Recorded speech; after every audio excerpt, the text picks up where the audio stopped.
Hello and welcome to ADHD Support Talk Radio. My name is Kara McGillicuddy, and I am the host of ADHD Support Talk Radio. I am also an adult ADD and ADHD productivity coach and the founder and director of ADDclasses.com. And at ADDclasses.com, we provide virtual support and education to people affected by ADD and ADHD. We offer free monthly webinars. We have an extensive ADD audio library with more than 175 hours of courses. And we also offer more in-depth support programs. You can learn more about ADDclasses.com and sign up for a free webinar by going to www.addclasses.com. And with that, I would like to welcome back Lynne Edris to ADHD Support Talk Radio. In just a moment, we're going to be talking about getting off track when you have ADHD. But before we get started, Lynne, can you let our listeners know a bit about you and how to get in touch with you after listening to today's show? Sure, my pleasure. As Tara said, I'm an ADHD coach. I work primarily with adults who have, kind of general ADHD type struggles, procrastination, disorganization, poor time management, weak follow through. The bulk of my clients do have ADHD, but I do work with quite a few adults who kind of fit that mold, but aren't necessarily, formally diagnosed. So my goal is to help my clients to reach their potential, to start firing on all cylinders in all areas of life so they can have more time and more energy for things that they, care more about. It's not just about crossing stuff off on some to-do list. You can learn more about me, what I do, the services, programs, products that I offer at www.coachingaddvantages.com. So that's Coaching Advantages with 2 Ds. And I am a woman with ADD myself as well, so, what we're talking about today, that whole getting off track thing, is something, as a woman with ADD, I can definitely relate to, for sure.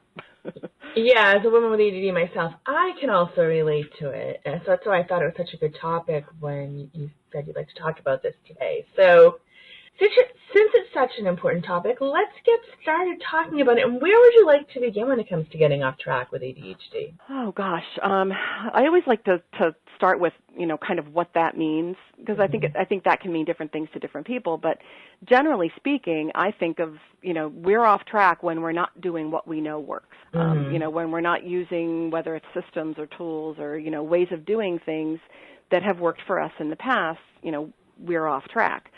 And there are a million reasons why adults with ADHD can get off track. And honestly, and kind of sadly, it often doesn't take much, something a little bit more stress than usual, maybe a little bit more activity than usual, an interruption in your schedule, an interruption in your routine.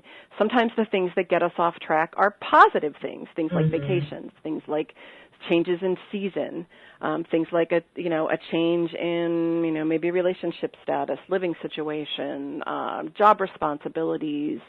The birth of a child can definitely get you off track.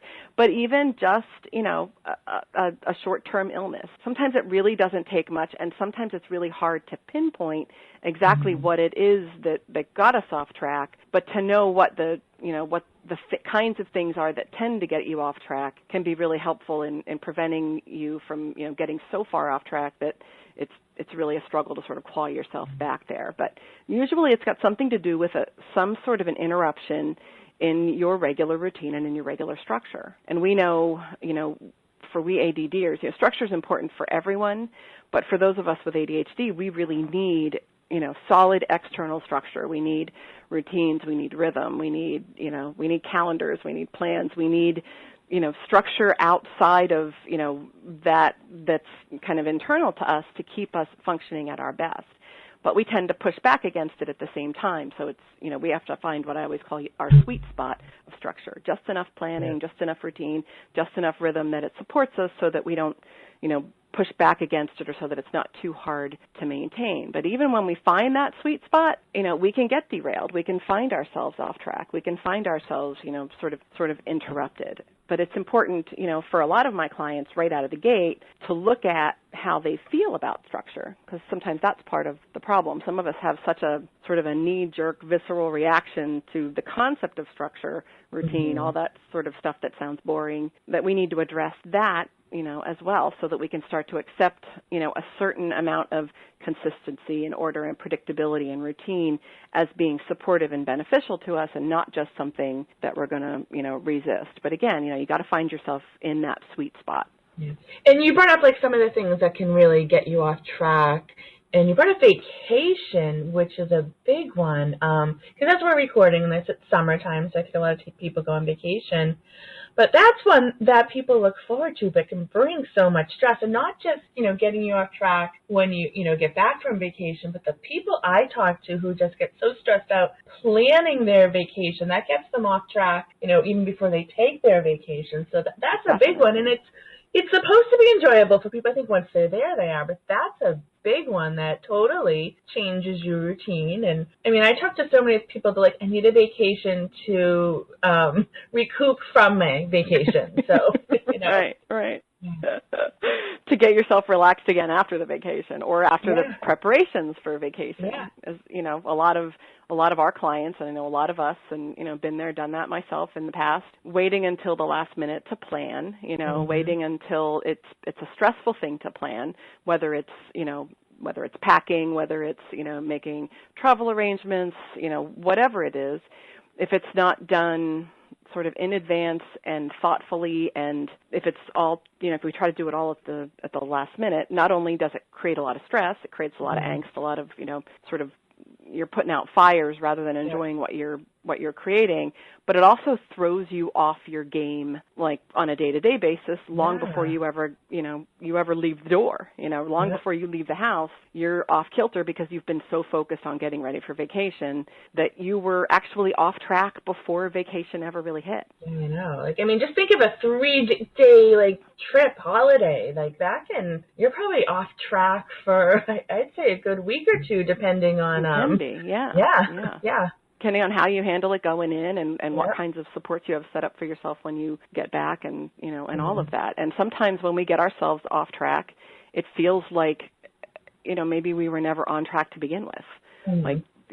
Getting back to where we were, functioning at whatever level and in whatever way we were functioning seems almost impossible. And that's one of the sort of rubs of ADD is it feels hard, and because it feels hard for us, it feels like something that will overwhelm us, or something that will keep us from looking at it objectively, and then we get all tangled up in sort of the thinking piece. Was I ever really together anyway? I'm always such a mess.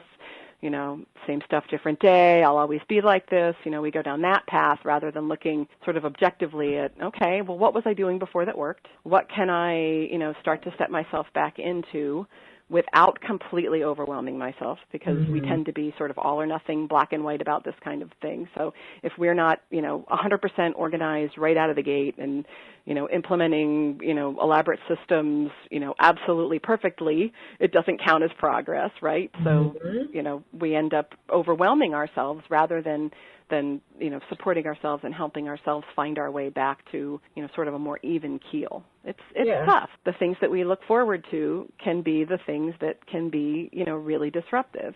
And then you create sort of, the stress of coming back from the vacation, the stress of coming back from whatever holiday or whatever, kind of sucks whatever rejuvenation you got from it right out of your system. So, again, needing a vacation from your vacation, or feeling like, it wasn't worth it. I remember, many, many moons ago saying one time to my husband, I just don't know if it's worth it. I just don't know if it's worth it. All that it takes and the mess that it sort of makes of me to go away and have a vacation, the price that I pay, I'm not sure it's really worth it. And that's really sad, actually, if you think about it, because we all need to rejuvenate. We all need to change a pace. We all need, some downtime. We all need a break. So finding a way to make it easier for yourself when you come back, knowing that it's going to be a problem likely to begin with, is a big part of preventing it from impacting you, quite so badly from the start. I think just being aware, having that mindfulness and awareness that when I come back from a vacation, or when I've been interrupted, or there's this change in my life, that it's really important that there's going to be a transition period to get back into the swing of things, to get back on track, and to be realistic and have those expectations that it might be a little challenging, or it might take some time and some extra steps, whereas some people just, okay, I'm back from my vacation or whatever it is, it's Monday, I'm going to get back to work. It maybe for some people it's that simple, but for a lot of us, it's not. Like, not it's for time me, to reevaluate, readjust, and, maybe we need a day or two after we get back off the plane or from the 3-hour drive to gradually get back into the swing of things.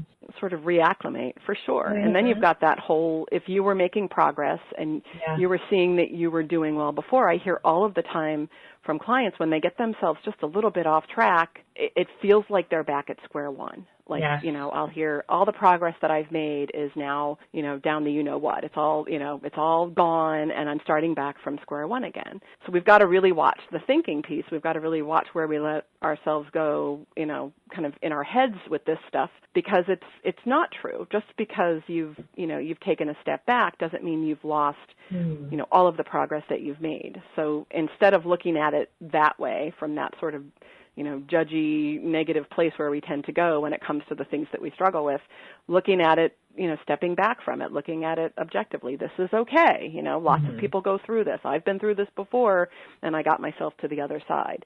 Now, what am I not doing, that I was doing before that was helping me?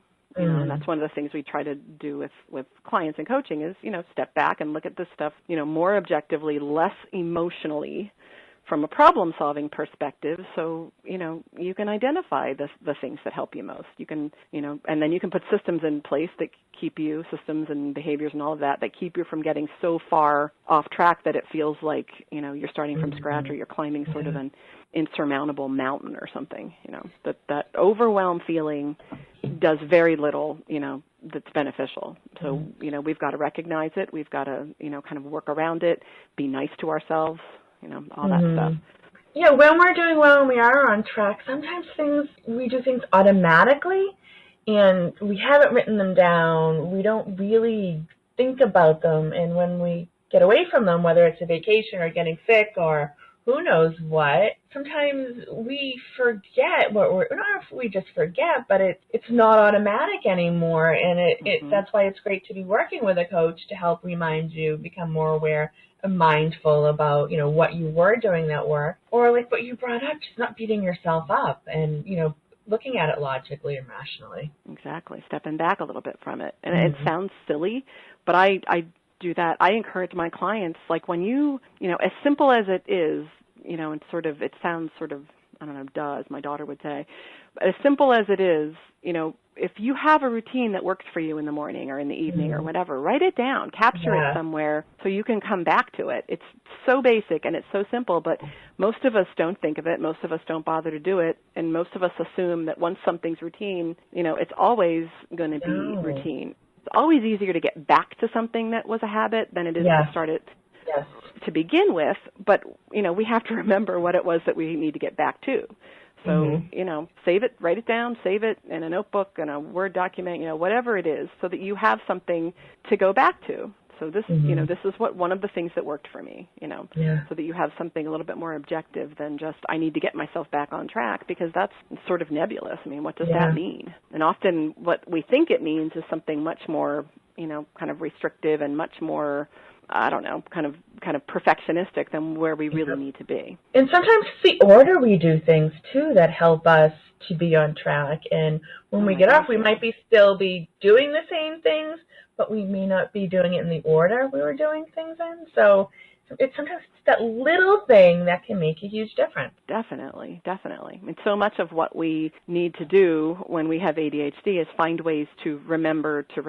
So the order that we do things can provide you like kind of cues, so that, when you do X, that reminds you to do Y. But if you do Y first, what's going to remind you to do, to do X? So you've got to you've got to know what works for you. You've got to be able to look at it objectively, but know that order matters. Know that sort of sequencing matters for a lot of things, and being aware of what you're using yourself as cues, like behavioral cues or habits or whatever. Those things are really important. That's a really good point. Yeah, I think self-care is so important. Sometimes some of the things that we do routinely, we'll exercise first thing in the morning, and that's something that can really help us. And if we come back and decide, or we exercise, five things into what we usually do, that can really affect our whole day. So I think self-care is essential too when you come back from being on vacation or whatever,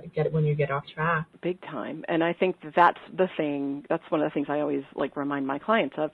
That seems to be, for most adults with ADD, the thing that we let go first. When we find ourselves behind or off track or whatever, we go to that whole, I don't deserve to take care of myself. I don't have time to take care of myself. I'm too far behind to, do A, B, C, whatever it is that's good for us, whether it's exercise or proper, good, healthy nutrition that's, kind of balanced. Whether it's planning, whether it's, a planned break. We all need downtime. Some of us need more downtime than others. But when we're behind, when we're off track, when we get to that place again, those are the things that we let go, but those are the things we need to protect the most, and that's when we need to protect them the most. So I always say, go back to basics. Lean on your self-care. Make sure you're getting regular and sufficient sleep. Even if you feel like you have too much to do to go to bed, go to bed. You're going to be better off tomorrow. Capture the stuff that's weighing on your attention and go to bed. Even if you feel like you have too much to do to exercise, what can you do to move your body and kind of that helps with focus, it helps with mood, it helps, we know that helps with everything. What do you need to do to manage stress? When you're off track, it's stressful. Coming back from vacation can be stressful. Stuff piles up. It can be a tough, stressful time. So what do you need to do to manage that stress? Do you need to, take a bubble bath, meditate, again, exercise, walk, get a little bit of, sort of outdoor time? What is it that helps you the most? Protecting those things makes it easier for you to get yourself back on track and to get yourself, kind of back to your routines and looking at things more clearly and more objectively rather than, as my husband always says, just simply pedaling faster, knowing where you're going and where you need to go rather than just, simply pedaling as fast as you can. And, I always say that for me, that feels like, kind of spinning around with one shoe nail to the floor. It's not particularly productive. There's very little to show for it. But when we stop and we pause and we're taking care of ourselves, then we can take a more measured approach to getting done what needs to be accomplished. We can make priorities. We can say no to certain things. It's a lot easier to do when you're taking care of yourself and when you're getting a little bit of downtime and a little bit of break. But that's not the natural go-to, kind of progression of things. When we find we're off track, we tend to go absolutely the opposite direction.